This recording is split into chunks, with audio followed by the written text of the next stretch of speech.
All right, let's talk about balance right quick, all right? So the Holy Spirit is tied to your intuition. That is your intuition. Your intuition will be anything from a gut feeling.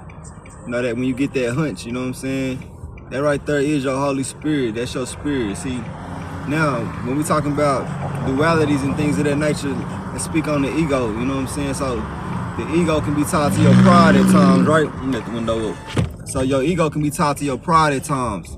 So you want your ego to be guided by the spirit, you know what I'm saying? So that's inspiration, spirit, guided truth to apply effort, right? Positive effort, that is. So anytime it's not being guided by that, it's not being guided by the Holy Spirit. It's not being guided by your intuition, which is a feminine energy. Now at times, as men, we don't always operate out of our intuition, you know, that's more of a feminine trait. You know, they have psychic intuition very well over us. We tend to operate from our logic. But our logic needs to be based on our facts. You know, our facts is our truth. So that means that, and God is the truth. So that means we following God and his facts from a positive standpoint when we operating from our logic. So that's the balance between God and the Holy Spirit. You know what I'm saying? The Holy Spirit is a feminine energy.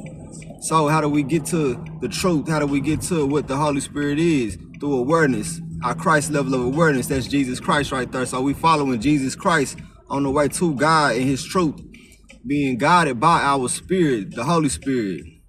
That's what that is. That's balance. Ashe.